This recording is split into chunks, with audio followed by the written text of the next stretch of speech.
capable de dire effectivement, j'ai tout bagaille en forme pour que l'examen déroule du 30 au lundi.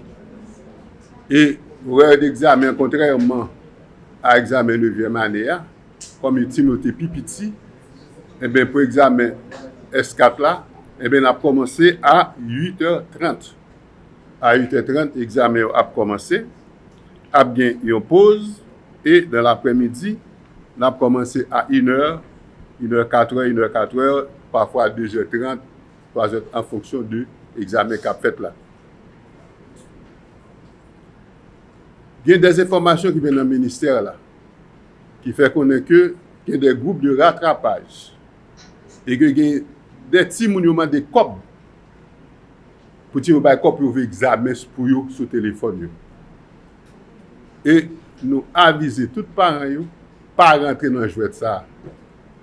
Et que, comme si le ministère a dit, aucun monde ne peut rentrer avec téléphone en salle d'examen.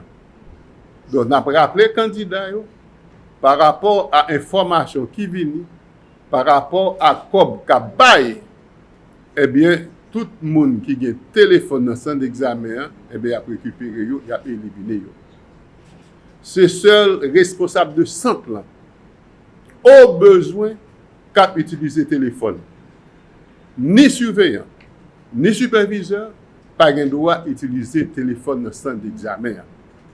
Donc, ce rappel que nous faisons, pour que tout le monde soit au courant, pour tout le monde prenne précaution, pour que les frères, pour que les soeurs, pour que les petits tout, eh bien, dis pas aller avec téléphone dans le centre d'examen, parce que à ce moment-là, il y a appliqué sanctions qui prévoient comme ça. Il a été arrêté près de 5 personnes au niveau de la 9e année qui a utilisé le téléphone. Actuellement, il y a des gens qui sont en prison pour que il y ait un réseau qui a utilisé ça pour faire Timounio mal composé. Parce que Timoun elle a composé. Même le café examen, mais pas le fait que la tonne téléphone, eh bien, il n'a pas utilisé Mani, il n'a pas utilisé Breni pour faire examen.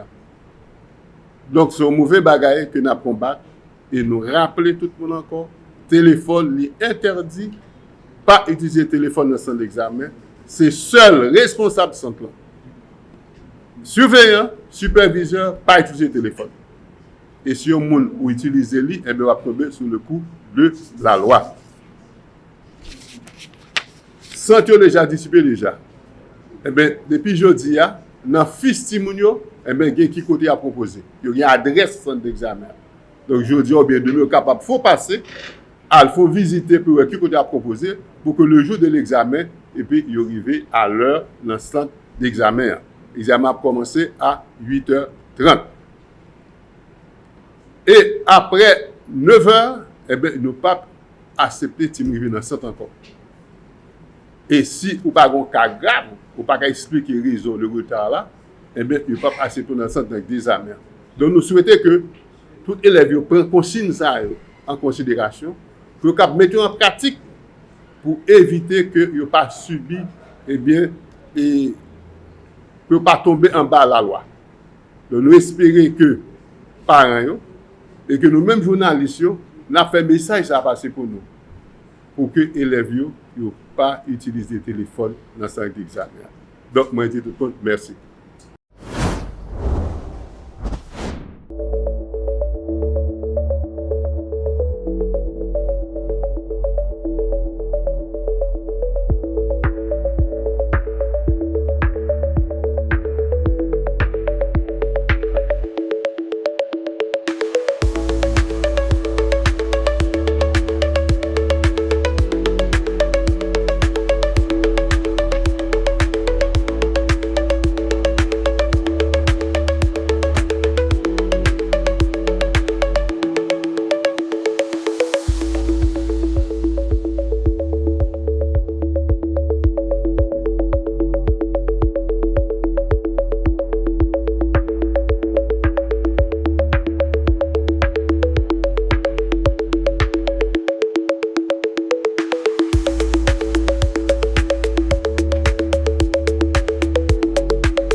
sait déjà que les pouvoirs publics organisent et réalisent chaque année à travers le ministère de l'Éducation des évaluations officielles pour certains niveaux d'enseignement, que ce soit la 9e année fondamentale, l'école normale d'instituteurs, centre d'éducation et familiale. Et je profite de cette tribune et pour féliciter tous les gens et qui, à un titre ou un autre, ont contribué à la réalisation de ces examens, particulièrement la 9e année fondamentale. Et que dans mon intervention, dans une démarche didactique pour la compréhension de tout le monde, et je voulais attirer votre attention sur 3 éléments que je qualifie d'importants. Sur le plan organisationnel des examens et du baccalauréat au secondaire 4, en raison de la rénovation de l'enseignement et secondaire, et toutes les fiches sont déjà imprimées et nous avons déjà acheminé ces fiches-là au niveau des directions départementales d'éducation. Toutes fiches sont imprimées, toutes fiches en bac sont imprimées. Et pour les centres d'examen et sièges, eh bien, toute question ça est réglée, le ministère a identifié sièges, parce que dans le siège, il y a plusieurs centres d'examen, et ce sont des centres d'examen qui se transforment, d'accord, des écoles qui se transforment en centres d'examen, d'accord, parce qu'en dans le siège, il y a plus de centres d'examen, et c'est l'école qui est transformée en centre d'examen. Et sur le plan mesure évaluation, disons sur le plan des sciences d'examen, sur le plan docimologique, eh bien, nous connaissons que dans la question en planification des examens, eh bien, élaboration des items pour le montage des prototypes d'examen, eh bien, nous connaissons que c'est une étape et toute question ça fait déjà, tout examen est prêt, examen final prêt pour bac là, et que pour nous passer examen ça, disons lundi, eh bien, qui sera en 14 juillet, du 14 juillet au 17 juillet, comme nous connaissons déjà, eh bien, c'est baccalauréat ou secondaire et 4. Et nous sommes capables de dire que le système d'évaluation scolaire pays ça est marqué par des évaluations sommatives, c'est-à-dire qu'au thème, eh bien, tout le monde doit passer examen. Parce que nous connaissons déjà que tout le monde il fait 3 ans dans le préscolaire, il fait 9 années dans l'école fondamentale, et il fait 4 années dans le secondaire, il arrive dans le taux d'achèvement, côté l'État, famille qui a investi en pile dans tout le monde, et bien l'État organisé pour tout le monde passer épreuve ça pour capable sanctionner et bien compétences timonio et bien après pour les capable bail résultat et pour les capable bail certification pour tout le monde capable fréquenter l'université en Haïti et l'université étrangère. Voilà pourquoi le ministère de l'Éducation donne une importance considérable à la question des évaluations officielles, particulièrement le baccalauréat. Et il faut dire en passant que, parce que nous-mêmes nous intéressons pile à donner statistiques, moi la presse s'intéresse pile à donner statistiques, quand vous nous avez pour examen du année fondamentale, école normale d'instituteurs et centre d'éducation familiale, eh bien, pour cette année, pour l'examen du baccalauréat, le ministère de l'Éducation va accueillir près de 109 712 candidats. Mais il y a 3 départements qui sont des départements de grande taille, mais qui englobent à eux seuls, et lorsqu'on prend l'Ouest, 39 324, le Nord, 11 554 candidats qui vont se présenter au bac, et la Tibonite, 10 748 candidats eh bien, qui vont passer le bac eh bien, cette année. Évidemment, j'avais parlé sur le plan organisationnel, sur le plan docimologique aux mesures d'évaluation, mais il y a aussi sur le plan sécuritaire. Évidemment, hier, il y avait une très grande réunion qui s'était tenue à la primature pour nous être capable de faire bilan des évaluations de 9e année fondamentale et aussi pour nous parler, pour nous informer autorités établies sur l'état d'avancement des examens du baccalauréat. Et au cours de cette séance, le Premier ministre et son chef de cabinet, et M. Axen Joseph, avaient invité les hautes autorités policières et militaires et on avait instruit ces autorités-là, les forces de l'ordre, à accompagner le ministère de l'Éducation, non seulement au niveau local, au niveau du département de l'Ouest, mais aussi ils ont instruit toute l'autre force de l'ordre à travers le pays pour être capable de travailler avec directeurs départementaux d'éducation pour être capable d'organiser une bonne vigie au niveau des sièges et des centres d'examen. Et une belle rencontre et ça a été vraiment bien et que formule que nous avons appliquée lors des examens de 9e année fondamentale, nous avons essayé et venir avec même formule ça, même s'il y a peut-être des modifications, parce que 9e année c'est plus adolescent qui la donne, mais nous connaissons que secondaire là, baccalauréat, nous avons retrouvé des candidats qui sont des candidats jeunes, d'accord, qui ont 17-18 ans, mais nous avons tout des candidats surâgés. Évidemment, on a une réaction adolescent avec réaction jeune, ce n'est pas le même bagaille. C'est dans ce sens-là, et l'État haïtien, par le biais des forces de l'ordre, va renforcer la sécurité au niveau des sièges et des centres d'examen. Mesdames, Messieurs, sur ce, je vous en remercie.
Le ministère de l'Éducation nationale est responsable de la question de l'éducation dans le pays. Et il est bon tout que parole qui saute dans la bouche nous et ça n'a pas diffusé et tout l'on prend quel que soit professeur ou bien étudiant qui dans santé tout faut que bien un but des concepts à utiliser et concepts ça tout qui rapport au gain soit de compréhension nationale et internationale. Alors pour nous dire clairement, première partie ça, c'était son réponse n'a pas par rapport à des critiques qui parfois fondées, mais qui mal adressées. Sous question évaluation chaque année, les faits de gain pile grève ou bien des perturbations, des troubles politiques, et qu'à la fin de l'année, le ministère est obligé de réaliser des examens, et là, le monde qui dit pas gain apprentissage. Et si pas d'apprentissage, là, pour qui ça dans la question d'examen. Nous voulons bailler explication ça. Ligue depuis le Moyen-Âge, pour arriver juste dans le 20e siècle, là, pour te mesurer question, pour faire évaluation, pour te mesurer en fonction du nombre de jours de classe, qui n'aurait le nombre de journées de classe. Et qui te bat le nombre d'heures que le monde doit suivre pendant une année et que pour arriver capable de passer d'un niveau à un autre. Ça, c'est standard des références qu'on gagne qui kembe jusqu'au 20e siècle, même je dis à chamboulé. À savoir maintenant, longtemps pour l'école là faut que dans salle classe là pour l'école. Et que nombre de là, ça a des nombres temps de présence qu'on passait dans salle classe. Et que c'est lui-même qui est déterminant pour faire l'évaluation. Je ne dis maintenant de n'importe nous, n'a pas que ça, il chamboulé. Je ne dis pas, c'est pas tant de présence qui gagne dans salle classe là, parce que salle classe là, pas salle classe là, encore n'importe côté qu'à salle classe là. Ça veut dire, apprentissage là, il pas seulement en dedans, mais professeur en dans salle classe là, l'idée en salle classe là tout. Donc, qui vient faire, question nombre d'heures là, lycée, on cadre de référence, mais qui commence à dépasser. Nous bail par exemple pour nous-mêmes pour me répondre et alors pour me conformer à première référence qui dit nombre d'heures là année ici pour nous-mêmes dans le cadre programme national de compensation d'apprentissage que nous le PNCA nous arrivons et récupérer 180 heures pour l'ouest et 160 heures pour l'autre département qui viennent ba nous entre 35 à 40 journées de classe que nous récupérons. Mais ça, nous le dit en termes de monde qui est présent pour apprentissage dans cette classe. Mais 40 journées, ça, il y a des gens qui doivent 80 journées pour lui, il y a des gens qui doivent 150 pour lui. Il va dépendre de quantité de temps pour l'impliquer directement dans l'apprentissage. Entre cette classe là, entre réseaux sociaux, comment l'impliquer et motivation de gagner pour l'arrivée. Donc, campagne ça permet nous récupérer ça et pour nous dériver faire ça, nous à travers le pays, nous gagné entre 190 à 200 centres de compensation qui mobilisaient 3500 professeurs directement et l'aide à prendre encadreurs et personnel, il y a 4000 personnes qui ont participé dans la campagne ça veut dire pour te compenser tant nous perdu dans le thème d'apprentissage sur l'année de quoi pour nous gagner une évaluation qui répond vraiment. Et là-dedans, nous arrivons à joindre 80 000 élèves qui participaient dans la campagne, ça c'est intéressant. Et dans 80 000 élèves, nous joignons 48 000 là-dedans sortis dans S4. Donc S4 là, ils vraiment participé dans la campagne, ça, mais il faut que nous campagne ça tout. Il t'a aidé en pile à 4 nouvelles matières pour intégrer dans la classe. Et grâce à la motivation et travail acharné des professeurs qui fait travail ça. Donc, 48 000 élèves dans S4 participent activement dans la campagne nationale de compensation des apprentissages sous environ les 109 000 personnes qui sont là, mais 95 000 personnes là-dedans, selon le chiffre qui est là, c'est dans S4 là. Donc, dans ce sens ça, nous gagnons et premier partie ça qui a un rapport avec l'apprentissage. Maintenant, comment nous faisons action en fonction de problèmes ça? Il y a un ensemble de recommandations que nous gagnons. Parce que chaque année, là, nous faisons examen, non seulement pendant la corriger, nous faisons enquête sur correction, et année ici, nous innovons, non seulement nous faisons enquête, mais nous regardons dans la grille de correction, comme nous avons expliqué ça déjà, qui côté élèves haïtiens gagnent plus de problèmes dans répondre aux questions qui dans le texte d'examen. Pas oublier que pour tout pays, texte d'examen que nous prenons la semaine prochaine, modèle il y a 2 semaines, il y a tout élève pays d'Haïti. Ça veut dire que texte pral gagner comme examen, il y a un modèle ça dans main déjà. Donc il vient faire question fuite et question monde qui pral chercher examen, pas besoin même dans goumé ça parce que ou un modèle là déjà. Donc c'est capacité pour démontrer vraiment pour répondre à ensemble de questions ça. Donc recommandation ça qui était faite à partir d'un ensemble de techniciens d'enseignement secondaire et également d'autres professeurs qui ont été mobilisés, montrer nous, mais qui côté nous avons faiblesse. Et des faiblesses, ça, donc nous préparons 400 textes d'examen pour 11 matières qui sont dans S4. 400 textes d'examen, donc de quoi pour ne pas gagner problème. Mais ils ont tout gagné, même standard là, même niveau. Donc, bon texte d'examen, il y a environ 400 textes d'examen. Et pour philo, qui est résiduel, qui est environ, qui moins que 1000 personnes, parce que 994 qui sous là, qui n'a philo, lui-même nous pas grand pile texte, nous préparé 30 textes d'examen pour philo qui pour aller. Donc qui viennent environ 430 textes d'examen que nous préparé. Mais nous toujours dans le même processus pour nous est-ce que moun yo pas passé, est-ce que c'est nous qui faisons pas passer ou bien c'est yo même qui pas gain capacité. Dans ce sens ça, les modèles d'examen, les modèles textes d'examen que nous baillons à travers le pays, nous fait clé de correction. Dans clé, nous dit élèves. Pour qu'on ait, c'est pas nous poser aux questions, répondre. Pour qu'on ait ou répondre aux questions, faut regarder comment clé de correction, on dit mais comment pour répondre aux questions. Ça nous dit, mais qui ça n'a pas de nom. C'est pas ou répondre aux questions et pour nous répondre, et pourtant, c'est pas ça n'a cherché.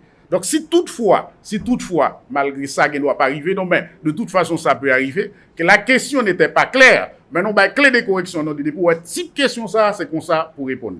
Donc, nous avons des clés de correction de façon à baliser, hein, pour nous dire non, mais qui côté pour aller, clés de correction, ça, à l'échelle nationale, non plus lié, et pour suivre clés de correction, pour capable connaître exactement ça.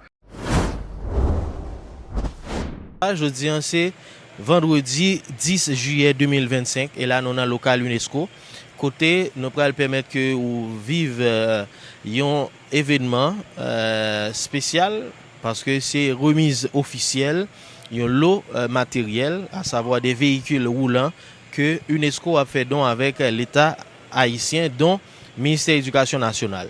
Là nous gagnons j'en ai regardé là nous gagnons 6 véhicules, on dit 6 automobiles et nous avons 10 motocyclettes. Dans 6 automobiles, c'est 3 Toyota Land Cruiser et 3 Ford Ranger et nous 10 motos Yamaha DT 125. Remise officielle matériel, c'est dans le cadre partenariat UNESCO gagné avec le ministère de l'Éducation nationale pour permettre que vous fait travailler plus bien dans le secteur éducatif là. Déjà, nous invitons à suivre le déroulement de l'activité ça et puis nous retourner après pour commentaire.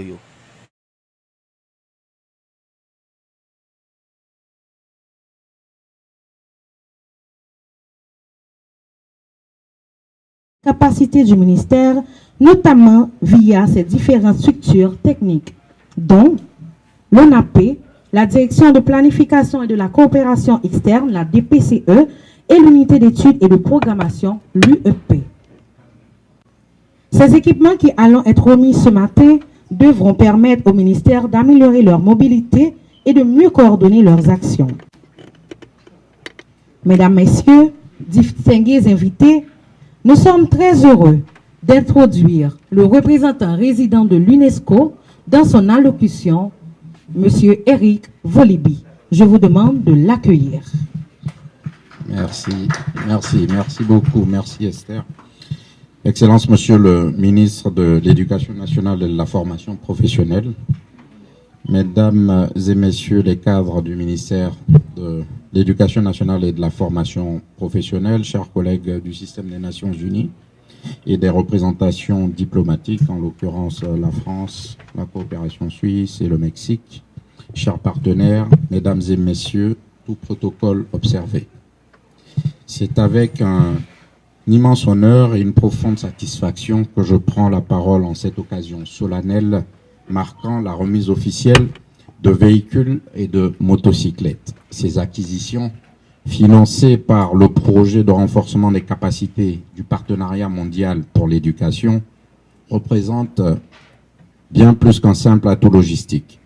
Elle incarne notre engagement indéfectible à œuvrer avec professionnalisme, rigueur et bienveillance pour le bien-être de chaque élève et étudiant haïtien. Cette dotation matérialise notre volonté notre volonté de renforcer durablement les capacités opérationnelles du système éducatif haïtien. Ce soutien logistique n'est qu'une facette d'un ensemble d'interventions stratégiques que l'UNESCO a mis en œuvre grâce à ce financement. Bien que le montant sous la responsabilité directe de l'UNESCO puisse paraître relativement modeste, il a été géré avec une rigueur exemplaire et a généré un impact considérable. Grâce à ces ressources, l'UNESCO a permis des réalisations concrètes et tangibles tout en tissant un partenariat solide et structurant. Nous avons coordonné avec succès les efforts techniques et les consultations avec le groupe local des partenaires de l'éducation en Haïti. Cela aboutit à l'élaboration du pacte de partenariat et à son endossement par le ministère et les partenaires et à l'obtention d'un financement historique de plus de 30 millions de dollars géré par la BID. Au-delà des véhicules et des motocyclettes que nous remettons aujourd'hui, nous avons acquis des équipements essentiels, ordinateurs de bureau et portables, téléphones mobiles, kits et générateurs solaires pour faciliter le travail quotidien de nombreux cadres et techniciens du ministère évoluant souvent dans des contextes difficiles. L'UNESCO a apporté son appui à la mise en place des structures de pilotage du plan décennal de l'éducation dans le cadre de la coordination de la revue sectorielle conjointe de l'éducation. Ce moment clé du dialogue sectoriel a permis une réflexion critique sur le plan décennal et a jeté les bases d'une transformation durable du système éducatif haïtien en intégrant la triple exigence d'intervenir dans l'urgence, d'agir dans l'instauration de la paix et de poser les fondations d'un développement pérenne. Nous sommes convaincus que le progrès social et économique s'ancre dans une stratégie articulée autour du triple nexus. Dans le domaine crucial de la gouvernance des données, nous avons organisé des ateliers pour définir une vision stratégique du système d'information et de gestion de l'éducation, posant ainsi les fondations d'un écosystème de données intégré, cohérent et inclusif. L'UNESCO a soutenu le ministère dans la définition d'une stratégie qui optimise les synergies entre les diverses entités impliquées dans la mobilisation, le traitement et la diffusion des données éducatives. Parallèlement, nous collaborons étroitement pour la finalisation de la stratégie nationale de développement des statistiques d'éducation, dont la validation est attendue lors d'un prochain atelier d'appropriation. Le renforcement des capacités techniques a constitué un axe majeur de notre action. Nous avons mis en place un programme de formation en planification et gestion de l'éducation, bénéficiant à 10 directions techniques du ministère. Initiée dans nos locaux avec l'implication du CFCE, cette activité vise à transmettre le flambeau à une institution nationale capable d'assurer sa pérennité. Actuellement, nous sommes en consultation avec l'Université d'État d'Haïti pour établir un programme de formation durable en planification et gestion de l'éducation à la hauteur des standards internationaux. Ce projet de renforcement de capacité, s'appuyant sur les observations issues des ateliers thématiques de la revue sectorielle conjointe de l'éducation, apportera d'ici la fin de ce projet en septembre une réponse concrète à certains défis rencontrés par des directions du ministère de l'Éducation nationale, tels que le CFF de Port-au-Prince, l'unité de coordination des EFACAP, la radio-télévision éducative, le bureau de gestion de l'éducation préscolaire et le bureau de communication du ministère.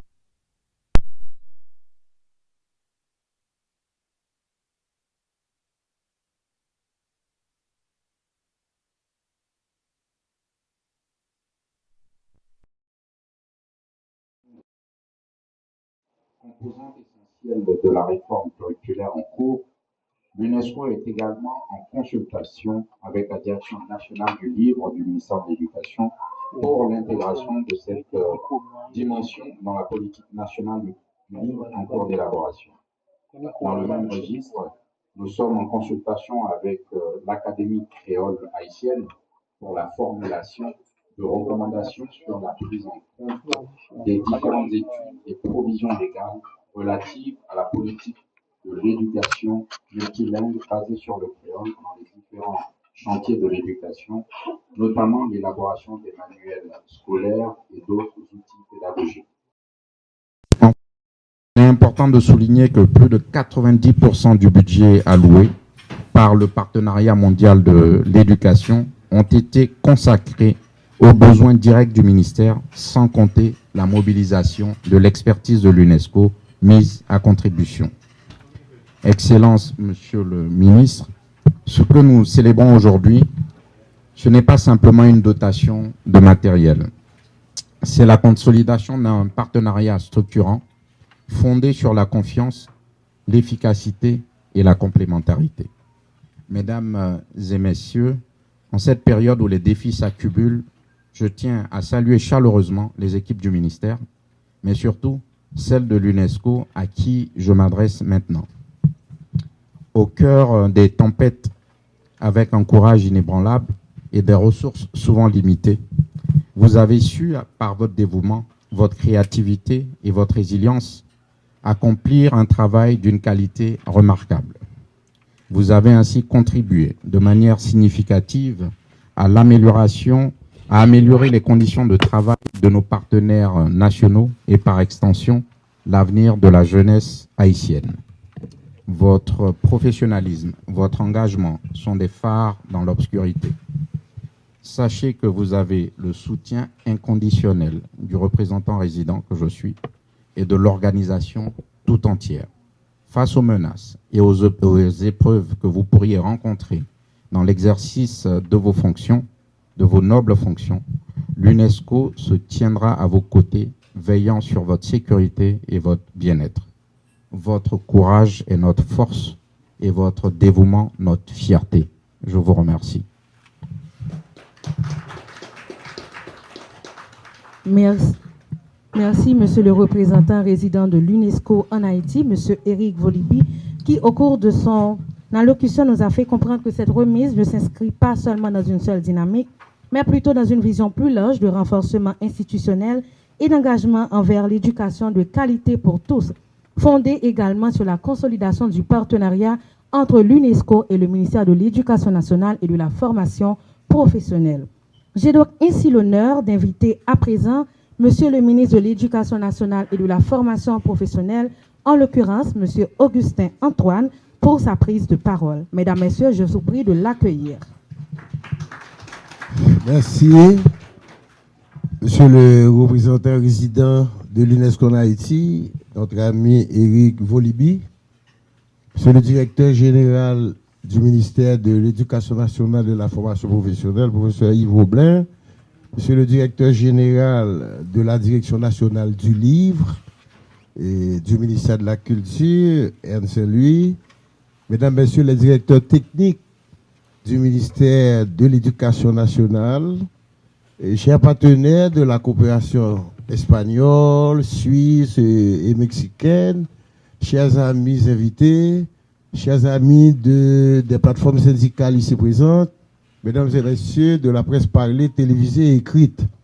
En tout premier lieu, je voudrais vous adresser mes excuses pour le retard, parce que je n'aime pas me faire attendre. Vraiment, s'il y a une chose que je n'aime pas, c'est ça, me faire attendre. Donc, on a été à une cérémonie, le directeur général et moi-même, et puis on a pris un blocus sur la route. Voilà, on est arrivé en retard. Donc, je m'en excuse. Et alors, cette cérémonie, comme vous l'avez souligné, monsieur le représentant résident, s'inscrit dans un contexte national difficile. Il n'est pas nécessaire que je souligne que nous ne faisons pas l'éducation en période normale. Nous faisons de l'éducation dans un pays en crise. Un pays qui est confronté à une double crise structurelle et conjoncturelle. Structurelle, c'est-à-dire on est là devant un problème de remise en question générale. La gouvernance de l'État, les rapports sociaux, les relations de ville et campagne, les relations entre les grandes écoles et petites écoles. Bref, on est dans un mouvement de charivari, de grands doutes, de grands bouleversements. Et là, ça demande vraiment réflexion, analyse et autres. Puis du point de vue institutionnel, et le ministère de l'Éducation nationale, je l'ai hérité dans un contexte de post-catastrophe. Désorganisation totale, et le ministère était logé dans 16 directions éparpillées ça et là. Les techniciens et directeurs ne pouvaient pas se rencontrer pour travailler en équipe de manière quotidienne, de sorte que les grands dossiers du ministère puissent être mis sur la table, discuter pour trouver les solutions. Donc, un des premiers défis auxquels j'ai dû faire face, c'était de trouver un espace pour mettre plus ou moins tout le monde en état de sécurité. Or, vous savez que la crise sécuritaire a largement impacté le ministère dans son fonctionnement. Ce qui fait que la situation de fonctionnement et de fonctionnalité du ministère a été confrontée à un problème de déplacement des employés. Il y a des employés qui ont perdu leur maison, qui ont dû laisser leur quartier. Et comme on a été contraint aussi de déplacer les écoles, jusqu'ici, nous n'avons pas pu récupérer les grandes écoles de la République de Port-au-Prince, et le lycée Pétion, des jeunes filles, le lycée Marie-Jeanne, le lycée Toussaint, Daniel Fiolet, etc., etc. Donc, c'est dans ce contexte-là que l'UNESCO nous a offert ces supports logistiques, ces matériels, véhicules et motocyclettes.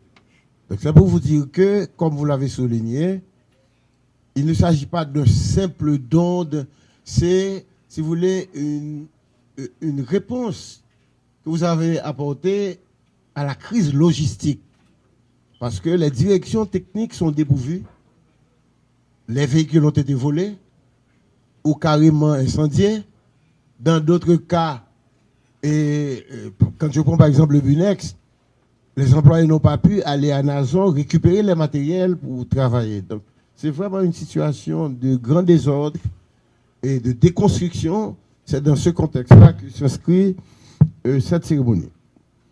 Et aussi, au nom du ministère, m'empresser de vous remercier.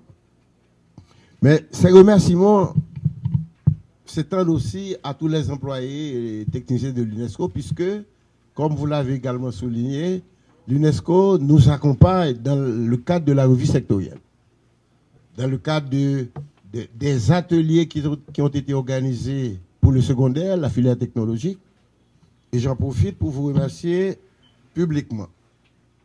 Et donc, l'apport de l'UNESCO est inestimable dans ce contexte de crise, dans ce contexte de désespoir, il faut le dire. Parce que moi-même, par rapport à mon parcours d'éducateur, j'accorde beaucoup d'importance à l'éducation et à l'école. Il se trouve que l'école haïtienne aujourd'hui est aussi en crise. En tout cas, la vieille école. Il faut venir avec une école alternative, inclusive, qui prend en compte les attentes des jeunes, qui prend en compte les besoins de la société. Parce que Haïti cherche un chemin pour sortir du sous-développement, de la misère et du grand désespoir. Donc, c'est ça. Vous avez évoqué le plan décennal d'éducation et de formation, le plan décennal 2020-2030, qui est le cadre normatif et la boussole à partir de laquelle le ministère travaille. Et je suis en train de revoir, du point de vue interne, de faire une analyse, on en parlait hier encore au directeur général, une analyse sur les forces et faiblesses de ce plan. On est en 2025, donc dans 5 ans, c'est la fin du plan. Donc il nous faut faire une évaluation à mi-chemin, voir est-ce qu'on a atteint les objectifs, si oui, comment les renforcer, est-ce qu'on ne les a pas atteints, pourquoi, quoi y remédier, comment avancer. En tout cas, je vous dis ceci. Je suis confronté à un problème grave et pour lequel je sollicite publiquement l'appui de l'UNESCO. C'est la situation de l'école, l'échec massif des élèves. Nous venons d'organiser les examens de 9e année. Ils ont été 187 413 élèves à se présenter aux examens de 9e année. Et pour les examens du bac, ils sont 107 000, suivant les statistiques. Oh, monsieur le représentant résident, quand on a plus de 750 000 élèves, disons 1 million d'élèves à entrer dans le système, je vois le directeur de la des PCE qui est là, et que c'est seulement 187 000 qui arrivent en 9e année. Là, il faut s'arrêter et se poser des questions. Et quoi faire? Parce que c'est l'échec massif, quand on sait que ce sont les familles haïtiennes qui supportent l'éducation. L'éducation en Haïti est très, très coûteuse. C'est comme un bien marchand. Si on a de l'argent, on achète une bonne éducation pour ses enfants. Si on n'a pas, on n'a pas une bonne éducation. Moi-même, en tant que ministre de l'Éducation nationale, il faudrait que ce soit une école pour tout le monde. Une éducation de qualité, accessible à tous les enfants de la République, qu'ils soient du monde rural ou du monde urbain. Vous voyez? Donc là, c'est un défi majeur parce que c'est quand même une crise grave. 187 000 élèves seulement Or, les élèves de 9e année sont âgés en 13, 14, 15, 16 ans. Que faire de ces jeunes? Où sont-ils? Que font-ils? Ont-ils été retrouvés les gangs armés? Quel est leur sort? Donc je me pose autant de questions, mais en tant que ministre, il ne faut pas me contenter de me poser des questions, il faut trouver des solutions, vous voyez? Et ça, je cherche des partenariats solides et je sais que je peux compter sur l'UNESCO. Un autre dossier pour lequel je sollicite votre appui, c'est le dossier du secondaire, la filière technologie. Effectivement, il nous faut offrir quelque chose aux jeunes, aux adolescents âgés entre 16, 17, 18, 19 ans. En ce sens qu'il faut sortir de l'enseignement général pour aller vers des filières technologiques en cherchant l'adéquation entre la formation et l'emploi. Comment faire en sorte qu'un jeune diplômé puisse s'intégrer dans le marché, ouvrir sa petite entreprise, vous voyez? Donc, à ce moment, il faut s'arrêter sur une formation, la formation professionnelle, la formation technique et professionnelle. Comme cela se fait partout ailleurs, à travers la Caraïbe et l'Amérique latine. N'en parlons pas de chez notre voisin. Donc il faut, et je pense que l'UNESCO peut, sur ce dossier particulier, l'UNESCO avait déjà appuyé dans le montage de la philosophie, de l'orientation. Maintenant, on est dans la mise en œuvre. Comment mettre en œuvre? Comment cibler? Notre stratégie, c'est de voir, aller vers, si vous voulez, une approche expérimentale. On n'a pas l'argent pour tout faire ce soir. Il faut cibler dans les départements les écoles susceptibles d'accueillir la filière technologie. Et vraiment, je ne sais pas si je vous ennuie avec cette requête. C'est de voir comment, avec nos partenaires, le Mexique, parce que j'ai eu à parler avec l'ambassadeur mexicain, parce que le Mexique a fait un bond en avant, et le Brésil aussi, dans ces domaines-là. Donc voilà, c'est pour vous dire que la cérémonie du jour revêt un caractère particulier. Elle cherche à renforcer le partenariat UNESCO, ministère de l'Éducation nationale, un partenariat qui cherche à apporter une plus-value à l'école haïtienne. Mais au-delà de ça, c'est le pays tout entier. C'est le pays tout entier qui parce que la revue sectorielle, certes, c'est pour le ministère de l'Éducation, mais c'est pour l'éducation nationale. Pour les enfants du pays, qu'ils soient en milieu rural ou en milieu urbain. Donc, je suis heureux au nom du ministère, permettez-moi de vous adresser mes remerciements. Dans ce premier temps, l'UNESCO nous avait proposé de remettre ces matériels d'abord à l'ONAP, à la DPCE et aussi à l'unité d'études de projet. Baya est là. Mais j'ai proposé aux représentants de l'UNESCO de voir aussi le BUNEX qui est dépourvu. Or, le BUNEX, c'est le ministère. On ne peut pas parler du ministère de l'Éducation sans le BUNEX. C'est le bureau des examens nationaux des examens d'État. C'est l'archive du ministère qui est dépourvu. Le BUNEX n'a pas de bureau. On a dû le loger. On a eu le flair, le beau sens de sortir les ordinateurs. Et le même jour, à Nazon a été pris. On a eu vraiment le réflexe, on a senti venir, on a vu venir. Donc, j'ai proposé à ce qu'on donne un véhicule au BUNEX et 2 motocyclettes. Le directeur départemental du centre n'a pas de véhicule, qu'on lui donne également un véhicule et puis 2 motocyclettes. Il y a une autre direction, oui, ces 2 directions-là, c'est ça. Donc, le représentant est d'accord avec cette approche. Alors, Léon Content, oui. C'est le représentant des parents qui a subi le choc de l'insécurité. Il a fui sa maison, il a été obligé d'aller à Léogade et d'abord agressé, et là encore, il a été attaqué, donc il est un survivant. Une façon pour vous dire, c'est vraiment, j'accorde une importance considérable à ce don, et je remercie les amis de la presse par les télévisés écrites en ligne qui nous accompagnent toujours. Il faut le dire, directeur général, cette presse nous accompagne et fait des efforts pour que les projets du ministère puissent être connus à travers le pays, à travers le monde. Donc, je m'arrête là. permettez-moi de vous remercier une fois de plus au nom du gouvernement de la République, en mon nom personnel et au nom de tous les employés bénéficiaires du ministère. Merci, Monsieur le ministre de l'Éducation nationale et de la formation professionnelle, pour avoir peint ce tableau à la fois porteur d'espoir, mais également lancé un cri d'engagement pour l'éducation en Haïti. Encore une fois, je vous demande d'apprécier le discours du ministre de l'Éducation. Mesdames, Messieurs, chers invités, nous l'avons dit au début, au niveau des allocutions, on a été clair que cette remise va au-delà d'une simple remise de dons de véhicules.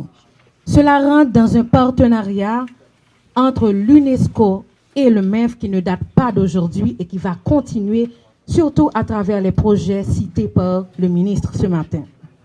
Nous allons maintenant procéder à une étape très protocolaire, qui est également importante et cruciale de cette cérémonie. Il s'agit de la signature officielle du document de transfert de propriété des véhicules entre l'UNESCO et le MEF. J'invite les membres du protocole à s'approcher pour remettre les documents respectivement aux représentants de l'UNESCO et au ministre. Avant cette signature, permettez-moi de vous lire rapidement les grandes lignes des termes de cet engagement. Mesdames, Messieurs, merci de nous prêter attention.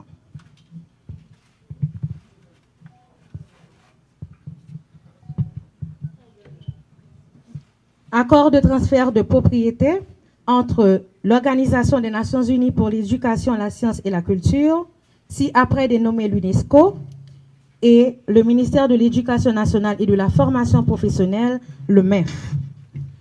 Le présent accord détermine les procédures de transfert de propriété d'utilisation ultérieure de biens, c'est-à-dire de tout article ou équipement acheté pour être utilisé par le secrétariat de l'UNESCO, conformément à la liste de biens ci-jointe, que j'aurai le temps de vous lire.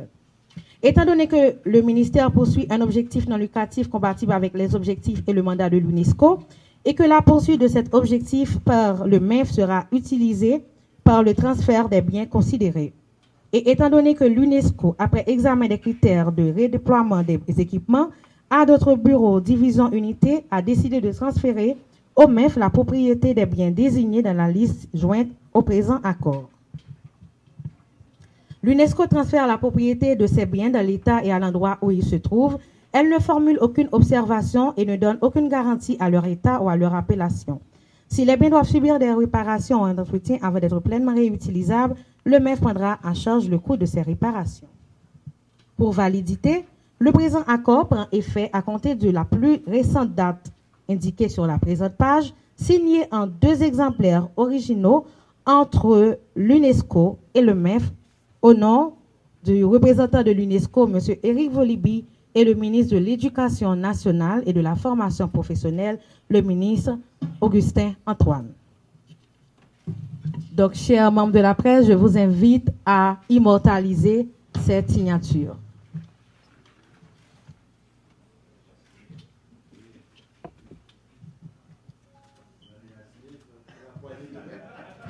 Donc, justement, pendant qu'on avance, on continue avec la cérémonie. Pour continuer, on invite maintenant le ministre et le représentant à se prendre en photo avec une poignée de main.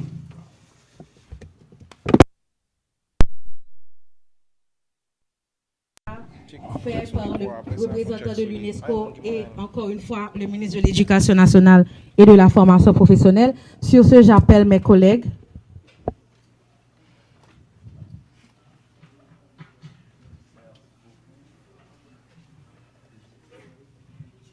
J'invite le directeur général du ministère à nous rejoindre.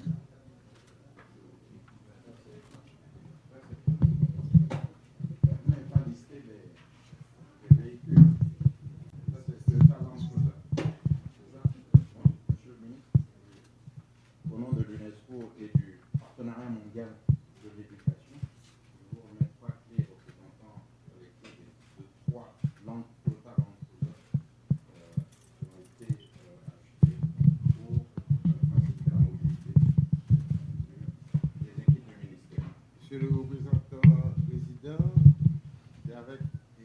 heure que je reçois ces clés, que je transfère au directeur général qui est responsable de la gouvernance de l'eau.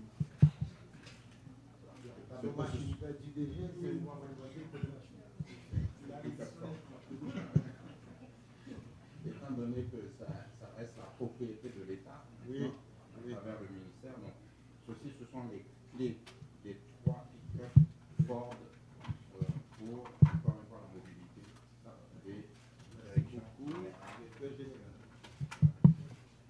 et là, nous avons 10 clés, et ainsi de l'ordre pour toutes les motocyclettes de marque Yamaha pour les collègues du ministère sur le terrain et à Merci. Donc, distingués invités, chers membres de la presse, comme vous venez de constater, nous avons procédé à la remise des clés des véhicules ci-dessous. Ford Ranger double cabine, Ford Ranger pick-up, 3 Land Cruiser et 10 motos Yamaha au service du ministère de l'Éducation nationale et de la formation professionnelle. Je vous invite à applaudir ce acte.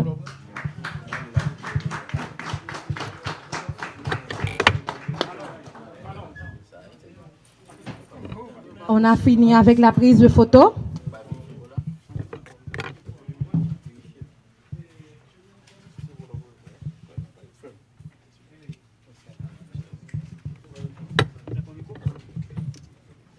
Merci, monsieur le directeur général. Je vous invite à reprendre siège. Ce moment symbolique vient de témoigner la coopération active entre l'UNESCO et le MEF, toujours dans un esprit de solidarité et de partenariat durable. Ces images viennent de montrer une étape importante dans notre engagement commun en faveur d'un système éducatif plus efficace et mieux équipé. Merci encore à tous pour votre présence, merci pour votre attention, merci pour votre collaboration continue. Nous allons à présent inviter les autorités et les invités à se diriger sur la cour pour la visite des véhicules remis. De l'unité de lutte contre la corruption, mais avant de lancer officiellement la cérémonie, je vous invite à vous mettre debout pour entonner avec nous le 3e couplet de la Dessalinière. Merci de bien vouloir vous mettre debout. Des fils, formons des fils, libres, forts et prospères, toujours nous serons frères, formons des fils pour le pays et pour nos pères. Formons des fils pour le pays et pour nos pères. Direction générale des finances, Monsieur le directeur général de l'OPC, Monsieur le coordonnateur de la Commission nationale des marchés publics, Monsieur le membre du conseil d'administration de la Banque de la République d'Haïti, Monsieur le représentant de l'ONUDC en Haïti, Mesdames, Messieurs les formateurs, chers étudiantes et étudiants, distingués invités, Mesdames, Messieurs de la presse, Mesdames, Messieurs. Nous sommes très heureux de vous recevoir ce matin pour la toute première édition de l'école d'été anticorruption de l'ULCC qui se déroulera pour la première édition sous le thème « Exiger la redevabilité par la dénonciation des actes de corruption ». Aujourd'hui, nous sommes à la cérémonie inaugurale de cette semaine de formation pour les jeunes étudiants et étudiantes des universités privées et publiques. Cette semaine qui se déroulera du 14 au 18 juillet. Mais aujourd'hui, comme je viens de le dire, c'est la journée inaugurale. Et nous sommes très heureux au niveau de l'ULCC de commencer avec cette première édition de l'école d'été anticorruption, puisque nous le disons toujours au niveau de cette unité, que la lutte contre la corruption doit surtout passer par la jeunesse qui constitue l'avenir de ce pays, qui va constituer l'élite dirigeante de demain. Aujourd'hui, nous sommes très heureux encore une fois de vous accueillir et nous aurons une journée assez intéressante, notamment avec les 2 sous-thèmes qui seront traités. On aura l'intervention du recteur de l'Université d'État d'Haïti concernant le rôle de l'université dans la dénonciation des actes de corruption, mais nous aurons aussi l'intervention de M. Florian Jean-Marie, qui est membre du conseil d'administration de la BRH, qui interviendra sur l'importance de la transparence dans la gestion publique. Maintenant, sans plus tarder, nous allons faire place à la présentation générale de l'école d'été et du staff par maître Edal Silien, qui est consultant au niveau du cabinet de l'ULCC.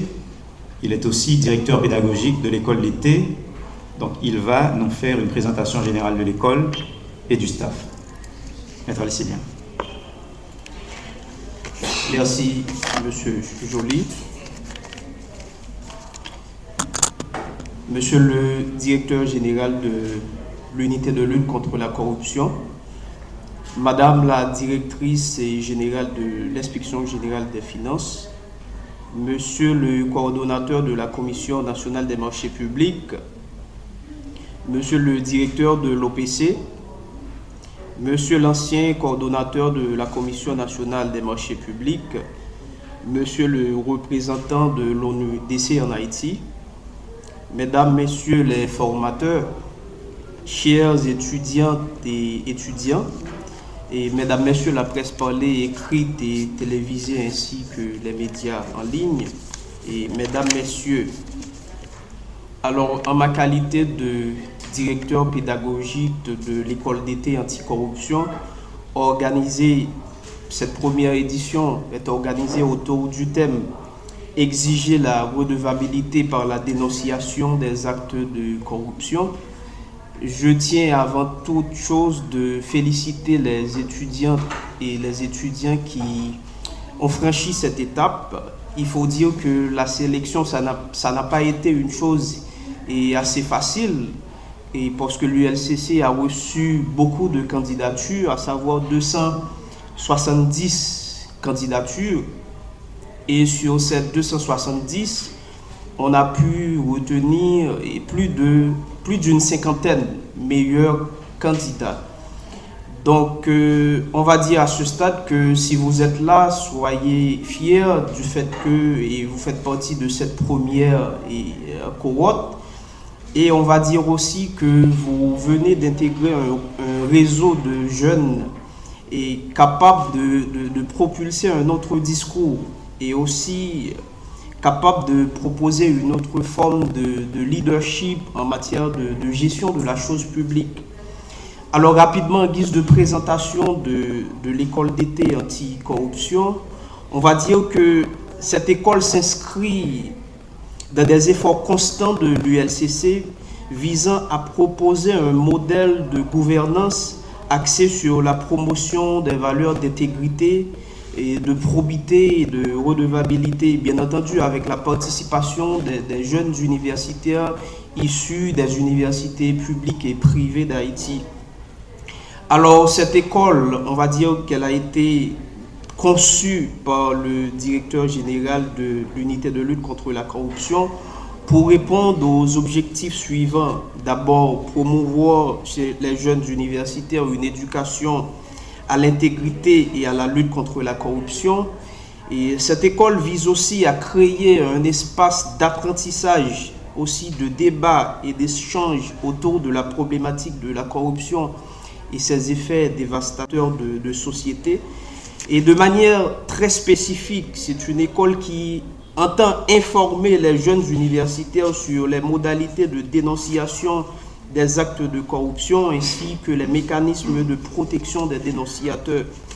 Elle vise aussi à montrer aux jeunes cette obligation civique et morale de demander des comptes et aussi de dénoncer sans réserve des actes de corruption. Et en termes de programmation et aussi en termes d'approche, les participants bénéficieront des séances de formation animées par des experts dans le domaine anticorruption, notamment des professeurs d'université, des cadres expérimentés aussi de l'administration publique, et sans oublier aussi la participation de la société civile avec notamment un module qui va traiter le contrôle citoyen.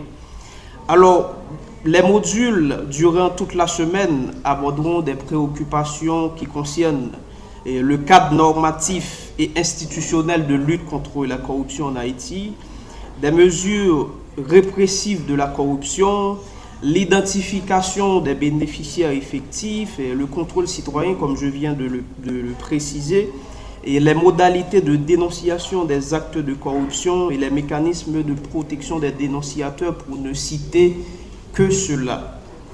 Alors, une programmation aussi a été bien conçue pour faciliter des interactions, des ateliers pratiques, des échanges d'expériences, mais surtout c'est un espace permettant aux étudiants de faire des réseautages. Alors, pour terminer, je pense qu'il est de bon ton de vous présenter une petite cellule qui a été mise sur pied par le directeur pour faciliter la coordination de cette école durant toute la semaine, allant du 14 au 18 juillet 2025. Alors, cette petite cellule est composée de M. Bessia Samson, que je demande de se mettre debout pour que les étudiants déjà commencent à familiariser avec le visage. C'est le directeur pédagogique adjoint de l'école d'été anticorruption. Je présente aussi 2 superviseurs de salle. Alors, on va dire que ça va être des étincelles de l'école, parce que ce sont ces 2 personnes-là que les étudiants vont voir, et je dois dire plus souvent, à savoir Madame Valna Gilles, que je demande de se mettre debout, et Monsieur Wensky Louis-Jean. Ce sont des 2 superviseurs de l'école. Asseyez-vous. Il y a aussi quelques autres membres qui vont également assurer encore la coordination de l'école. Il y a M. Gassendi Calix, que je demande de se mettre debout. Et il y a Mme Roselée Deloire. Il y a l'AINEC Dachmi Saint-Jean et Maître Winnie Hugo Gabriel. Asseyez-vous, merci. Alors, enfin, je souhaite à chaque participant et participante de cette première cohorte bonne école d'été anti-corruption, et que cette activité soit vraiment un prétexte pour l'ULCC de former désormais des ambassadeurs anti-corruption. Je vous remercie. Son discours de circonstance. Monsieur Banu. Monsieur le recteur de l'Université d'État d'Haïti, Monsieur le directeur général de l'ULCC, Madame la directrice générale de l'Inspection générale des finances, Monsieur le directeur général de l'Unité centrale de renseignement financier, Monsieur le directeur général de l'Office de la protection des citoyens, Monsieur le coordinateur de la Commission nationale des marchés publics, Monsieur l'ambassadeur, Monsieur le membre du conseil d'administration de la Banque de République d'Haïti, Mesdames, Messieurs les formateurs et magistrats, chères étudiantes et étudiants, distingués invités, Mesdames, Messieurs de la presse, Mesdames et Messieurs. C'est avec une profonde émotion et une grande fierté que je prends la parole aujourd'hui au nom de l'Office des Nations Unies contre la drogue et le crime pour saluer le lancement de cette école d'été anticorruption. Le thème que vous avez choisi, exiger la redevabilité de la dénonciation des actes de corruption, n'est pas seulement pertinent, il est vital, car il touche au cœur de ce contrat social entre l'État et ses citoyens. Un contrat qui ne peut fonctionner que si la transparence, la responsabilité et la justice en sont les piliers. Mais permettez-moi aujourd'hui de se concentrer dans mes mots de circonstance sur un moteur essentiel du changement, la jeunesse. Cette école d'été n'est pas une simple parenthèse. Elle est un point de départ, une responsabilité partagée. Ce que vous apprenez ici ne doit pas rester entre les murs de cette salle. Chacun d'entre vous a un rôle à jouer pour partager les connaissances acquises, encourager la transparence et renforcer la confiance entre les citoyens et les institutions. Mais pour que les citoyens puissent jouer leur rôle dans cette lutte, il ne suffit pas de leur demander du courage. Il faut leur garantir leurs droits. La dénonciation d'un acte de corruption n'est jamais un geste anodin. C'est un acte de civisme, de bravoure, parfois même de sacrifice. C'est pourquoi nous avons besoin de lois solides, protectrices et applicables. Nous avons besoin d'un cadre juridique clair et opérationnel qui protège les personnes qui osent dénoncer les abus. Nous avons également besoin que l'accès à l'information soit reconnu, garanti et facilité. Car on ne peut pas exiger la redevabilité sans permettre à la population de savoir, de comprendre et d'interroger. À cet égard, je tiens à saluer l'engagement de l'ULCC qui, avec le soutien technique de l'ONDC, a élaboré deux avant-projets de loi essentiels, l'un sur la protection des dénonciateurs et l'autre sur l'accès à l'information d'intérêt public. Nous encourageons vivement les autorités à examiner et adopter ces textes qui représentent des outils fondamentaux dans la lutte contre la corruption et un signal fort envoyé à la population, celui d'un État qui protège, qui respecte et qui agit. La dénonciation, pour être possible et utile, doit être accompagnée de garanties, de mesures concrètes et surtout, elle doit aboutir à des résultats visibles. Chers jeunes, vous êtes nombreux à rêver d'un pays plus juste, plus transparent, plus responsable. Certains pensent que le changement ne peut venir que des sommets de l'État. D'autres doutent qu'il soit possible. Mais vous, en participant à cette école d'été, vous avez fait un choix important. Celui de vous informer, de vous engager, de réfléchir, de questionner, de proposer. Ce choix est un porteur d'espoir. Il témoigne d'une volonté de contribuer à votre manière à une société plus intègre. Et pour cela, vous avez tout notre respect, tout notre soutien. Souvenez-vous, chaque geste en faveur de l'intégrité est important. Chaque parole partagée pour défendre la transparence a du poids.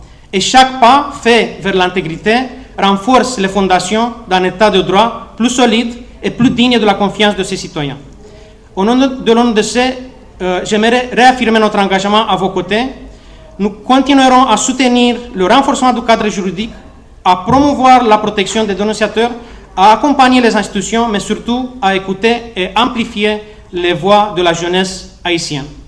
Pour conclure, je tiens à exprimer notre profonde gratitude à nos partenaires financiers, le Canada, l'Union européenne et le Fonds pour la consolidation de la paix, dont le soutien constant et déterminant rend possible les activités que nous menons ensemble en Haïti. Je souhaite également saluer tout particulièrement notre partenaire technique national, l'unité de lutte contre la corruption, ULCC, pour son engagement continu et ses efforts continus dans la lutte contre la corruption. Cette école d'été en est une belle illustration. Je vous souhaite à tous une semaine intense, exigeante, passionnante, pleine d'apprentissage et de conscience. Je vous remercie. Monsieur le membre du conseil d'administration de la BRH, présent ici en sa qualité de professeur à l'Université d'État d'Haïti et aussi ancien coordonnateur de CNM. Madame la directrice de l'Inspection générale des finances, Monsieur le coordonnateur de la Commission nationale des marchés publics, Monsieur le directeur général de l'Office de protection de la citoyenne,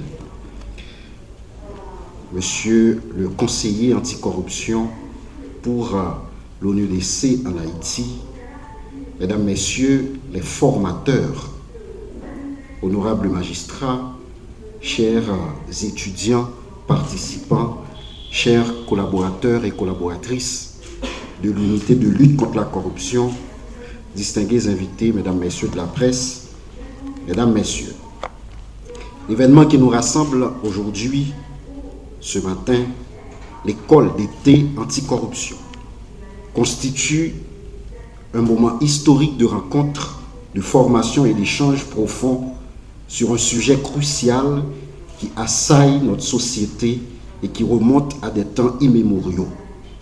La question de la corruption et de ses effets.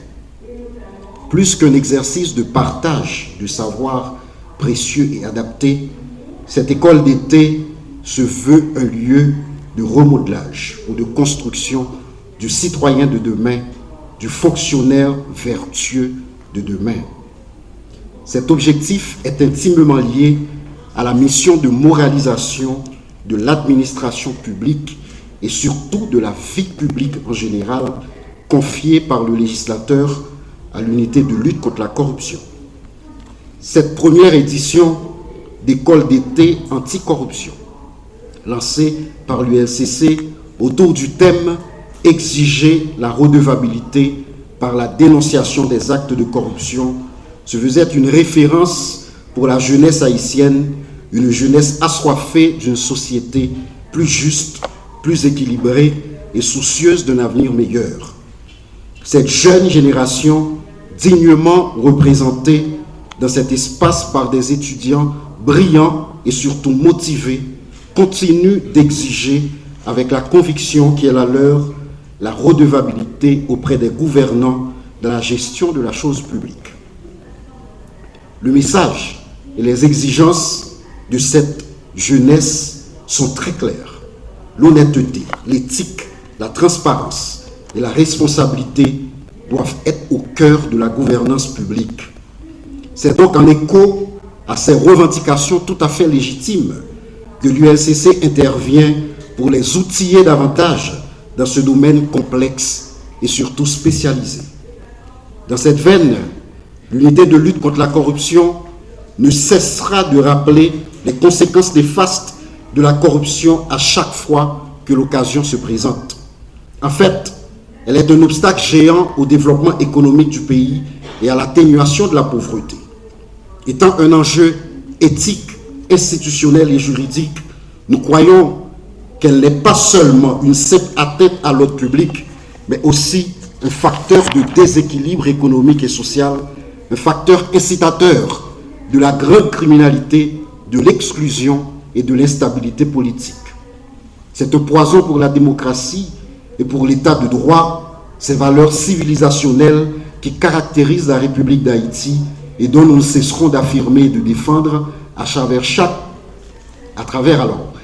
enquête conduite, chaque poursuite sollicitée, chaque condamnation recommandée et chaque sanction réclamée. Nous refusons aussi de cautionner, sinon d'acquiescer à cette velléité de banalisation de la corruption.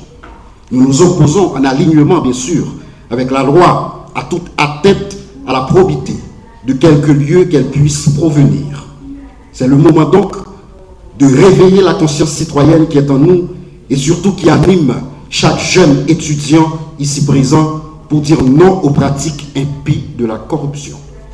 Aujourd'hui, pour combattre la corruption, ce phénomène social qui nous arrache notre humanité, faudrait-il aussi que tous les acteurs impliqués dans cette bataille soient constamment en contact avec les nouvelles connaissances, les nouveaux outils et mécanismes mis en place tant en Haïti qu'à l'extérieur pour y faire face.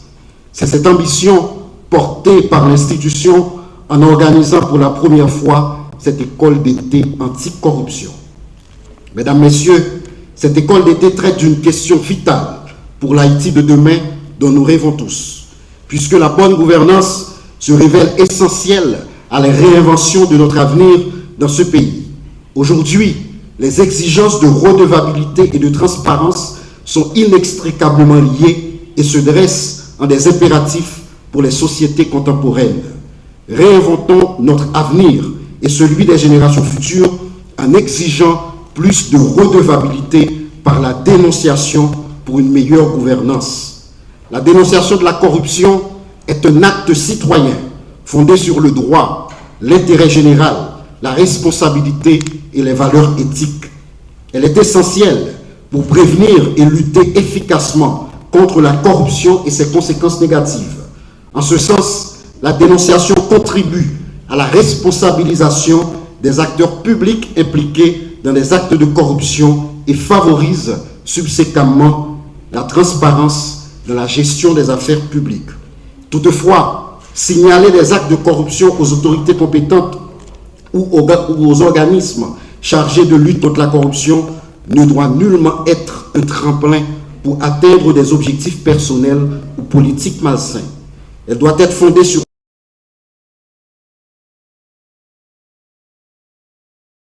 des pratiques au profit de l'intérêt général. Aussi, ces citoyens, ces jeunes qui dénoncent nécessitent la protection de l'État. Sur cette base, l'UNCC a déjà élaboré, après de larges consultations et avec l'appui technique des experts de l'ONUDC, un avant-projet de loi sur la protection des lanceurs d'alerte, des dénonciateurs et des témoins d'actes de corruption. J'espère qu'on aura l'occasion certainement d'en débattre au cours de cette semaine de formation.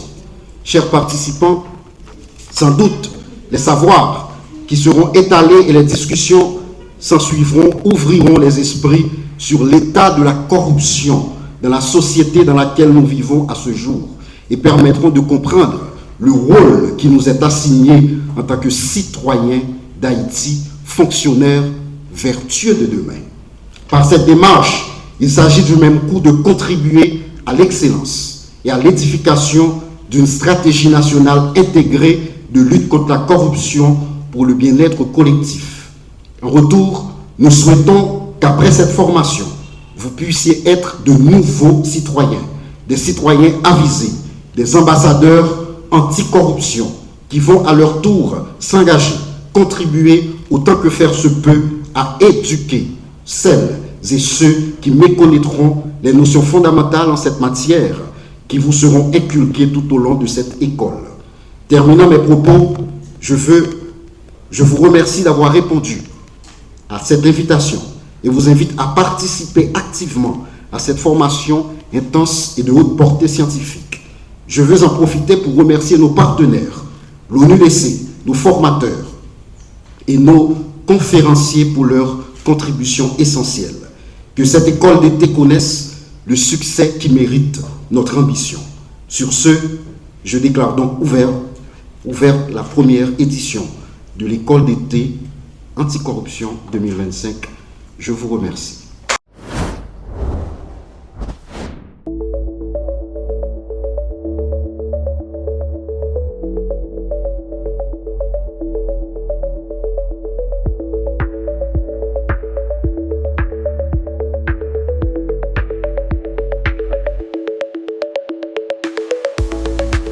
Patriotes engagés, haïtiens engagés, c'est initiative un ensemble de citoyens qui a dirigé des organisations appartenant à la société civile haïtienne et la diaspora haïtienne. Son mouvement qui a cherché dans un moment difficile, dans une situation critique que le pays a trouvé là, rassembler ensemble de compatriotes, ensemble de leaders, d'organisations en dedans société civile là, pour nous voir comment ensemble nous sommes capables de garder ça qui a traversé le pays nous, et pour que ensemble qui ensemble de solutions que nous sommes capables de trouver dans la crise qui déjà duré trop. Patriotes haïtiens engagés, c'est une initiative pour que nous-mêmes entre nous, plus que son plateforme qui constitue d'un ensemble d'organisations de société civile qui sont d'horizons divers, que ce soit dans le monde religieux, que ce soit au niveau des organisations de base, dans le milieu paysan, dans le milieu des affaires et autres, pour que justement nous dialoguer entre nous, pour que nous soyons capables de commencer à explorer différentes pistes sur comment nous sommes capables de trouver une solution à problème pays. Maintenant, nous sommes capables de poser nous question ça. Qui l'aurait cru? Qui l'aurait cru? Qui est-ce qui t'a pensé que jodi, après nous fin faire un paquet exploit dans l'histoire, nous capables de citer entre autres 18 novembre 1803, nous capables de garder 86, 46, nous capables de garder plus récemment mouvement 86 qui pourra renvoyer dictature qui était gagnée dans tête pays pendant 29 ans. Côté nous te prend décision, nous dit nous besoin construire une société démocratique. Qui est-ce qui t'a cru aujourd'hui? 40 ans après, nous sommes capables de réunir là pour encore une fois, pour nous parler dans le contexte de transition, et une transition à n'en plus finir, une transition qui déjà a trop vitesse là-dedans, et c'est ça que fait nous-mêmes, nous, là, aujourd'hui, pour que nous gardions comment, en tant que patriotes haïtiens, nous sommes capables de mettre une fin et arriver fait, ça nous relève une dernière transition.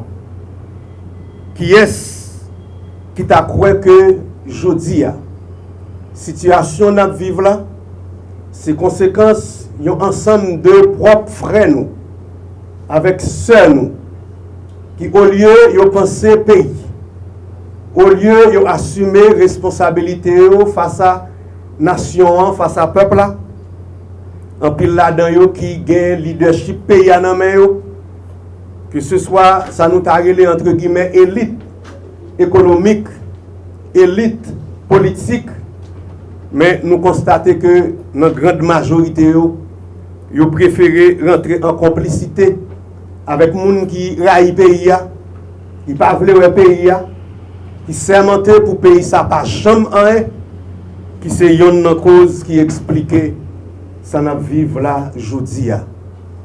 Est-ce que nous t'a croire que y a des Haïtiens qui préfèrent convertir tête yo en des mafieux politiques, mafieux économiques, qui préféraient au lieu de choisir faire pays à bon pour tout le monde, faire tout Haïtien, toute Haïtienne qui vivent dans le pays sans pas même besoin de penser à un pays étranger que pour faire vacances, que pour faire business.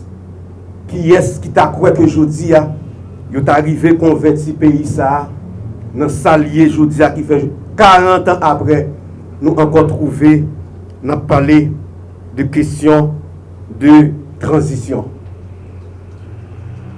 Qui l'aurait cru que aujourd'hui nous sommes capables de chita là nous-mêmes avec nous serrés lorsque nous pensons à nos frères et sœurs qui vivent sous tes pays d'Haïti, tes sacrés ça, qui c'est maman liberté, maman droits humains, maman tout ça qui élève moun en dignité pour nous aujourd'hui.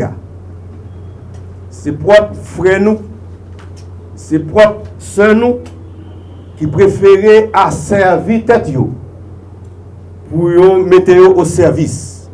Encore une fois, de monde qui parle du pays ça, de monde qui choisit que c'est eux-mêmes seuls qui doivent exister. C'est eux-mêmes seuls qui ont droit à goûter pour la vie. C'est eux-mêmes seuls qui ont droit vivre une vie qui descend. Eh bien, nous parlons pour moi, nous parlons utiliser misère qui traverse la société, misère qui a bouleversé le pays. Ignorance à cause de l'analphabétisme qui traverse une bonne majorité dans la société. Précarité, ça, problème structurel, ça, particulièrement problème de la faim, qui peut créer une situation qui rend des couches très vulnérables dans la société. Eh bien, nous allons trouver que des gens, au lieu pour comment, ils sont capables de monter des projets, ils sont capables de monter des programmes pour permettre que ils résoudre les problèmes sociaux de base, pour résoudre tout ça qui fait moun jodi à dans pays a vivre en dessous même de ça nous de l'indécence, en dessous même de la bêtise, en dessous même de l'inacceptable.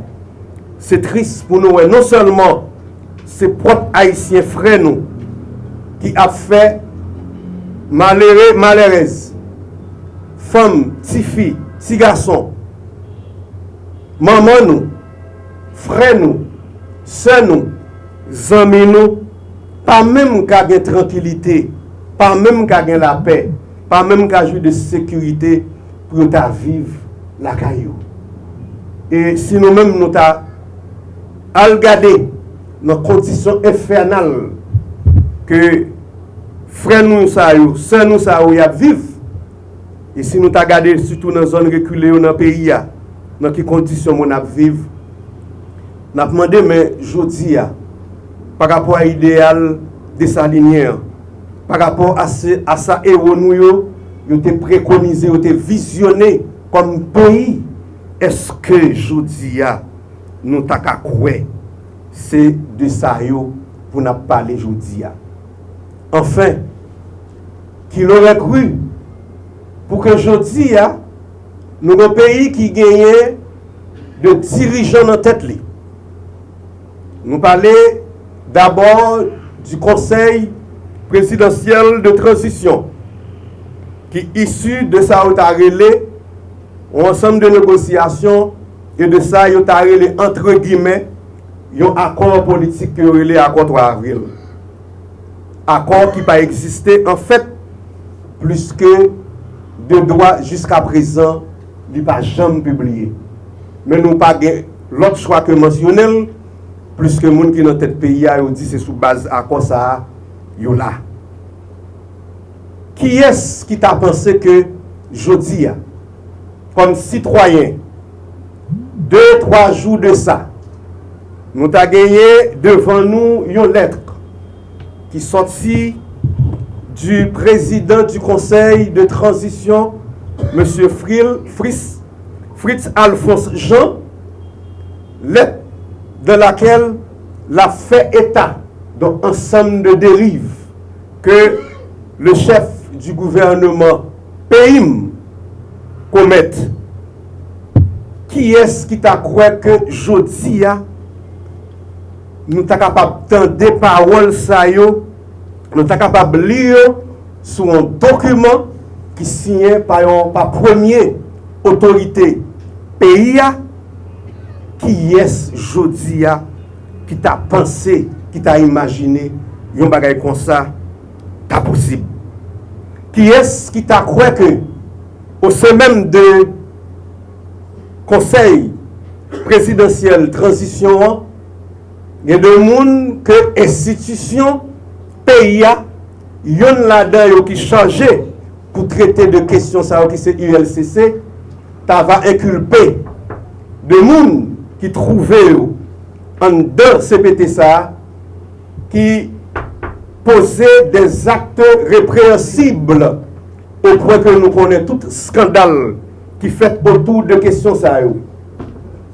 Qui est-ce qui t'a pensé non seulement il t'a encore jodi a présent au sein de ce conseil pour y prendre décision pour nation sans aucune inquiétude, sans y pas inquiété par rapport justement à décision que l'autre autorité dans le pays qui a pouvoir pour ça y fait par rapport à question corruption. Qui est-ce qui t'a cru avant nous venir dans la conférence de presse ça? Nous t'attendons encore une fois président conseil présidentiel là monsieur Fritz Alphonse Jean qui a intervenu dans une station dans la capitale là pour n'attendre que lui déclarer jodi à l'État lui effondré. Ça veut dire que nous avons une société qui est en faillite. Qui est-ce qui t'a cru pour que je dise à nous chita pour nous-mêmes comme citoyens pour n'attendre paroles ça yo a sorti cru comme ça dans bouche premier citoyen, premier autorité, nation. Et c'est ça que fait nous, compatriotes haïtiens engagés. Nous assumer responsabilité citoyenne nous-mêmes qui sortis d'horizons divers, nous-mêmes qui sortis de différentes structures qui constituaient société civile là, nous assumer responsabilité nous aujourd'hui pour que nous dit monsieur le président du conseil présidentiel de transition et tout l'autre membre dans CPTA, particulièrement si là yo qui était croix dans l'idéal père nation te manifesté clairement à travers la constitution de 1805 là, Zach qui a commencé à poser au lendemain de 1er janvier 1804 pour te mettre base pour commencer par construire nation qui t'a interrompu brutalement avec la mort héros, chef héros indépendance à la personne de père nation Jean-Jacques Dessalines. Je dis si il y a un minimum de probité qui encore demeuré, si il y a un minimum de respect pour le pays, après toute dénonciation, après certainement toute responsabilité qui est assumée, si il y a encore de monde dans CPT ça, que le pays a compté sur eux, que le pays a espoir encore pour dire, enfin, il y a 2-3 grands monde encore qui existaient, et bien, nous avons demandé pour assumer la responsabilité parce que c'est vraiment inacceptable pour que un ami monde qui a appelé pour diriger le pays, pour que une situation de blocage, que ce soit entre la présidence, que ce soit par rapport à la primature, que ce soit au sein même de chaque entité, l'inacceptable société a dit non, et nous pas d'accord, n'est pas normal pour que ça était comme ça, ne serait-ce que pour 24 ans encore. Ce n'est pas possible, ce n'est pas possible. Donc nous-mêmes, nous assumons responsabilité, nous prenons initiative ça aujourd'hui pour que nous lancions un appel à chaque compatriote haïtienne et haïtien de partout. C'est-à-dire nous-mêmes qui vivons dans deux pays, nous-mêmes qui vivons en dehors pays. Frères avec ceux nous qui trouvent dans panique aux États-Unis et peu partout dans le monde à cause de tout ça qu'il a subi en termes de situation, immigration, météo la donne, crime qu'il a commettre contre eux. Lorsque vous finissez invité au venir, eh bien encore c'est l'autre président encore qui va le mettre dans le courir. Et nous connaissons qui ça représente aujourd'hui pour que nous ayons plus de 500 millions haïtiens qui sont dans situation, 500 000 pardon, qui trouvent dans une situation irrégulière et sous menace de déportation. C'est vraiment difficile. Donc nous demandons tout haïtien, haïtiennes qui sont dans le pays, qui sont dans la diaspora, je dis à nous-mêmes, nous prenons responsabilité nous et nous lancer une invitation. Je nous-mêmes déjà commencé entre nous pour nous capables de bailler le temps pour que nous ayons marché contre eux, joindre avec l'autre, pour nous joindre nous, pour même nous venir joindre nous, et puis ensemble pour nous capables de garder, je nous déjà engagés de discussion avec d'autres organisations qui ont même déjà pris des initiatives qui allaient dans le même sens là. Nous pouvons parler par exemple de Monde, nous pouvons parler par exemple de Congrès Wanamet, qui ont même trouvé que ce sont des marches qui louables et que il y a pétanne pour qu'après conférence de presse, nous planifier là pour nous capables ouvrir discussion pour nous joindre pour même nous rencontrer avec nous pour nous capables de garder comment autour de différentes tables nous capables chita pour nous prendre ensemble de résolutions qui gagnent par différents groupes pour nous capables de synthétiser et pour nous comment entre haïtiens nous capables d'entendre nous sur la résolution qui pourrait tirer le pays définitivement notre crise que nous trouvons là et pour nous capables de faire de nouvelles transitions ça plus que transition qui a déjà échoué pour que c'est la dernière transition que le pays a connaît.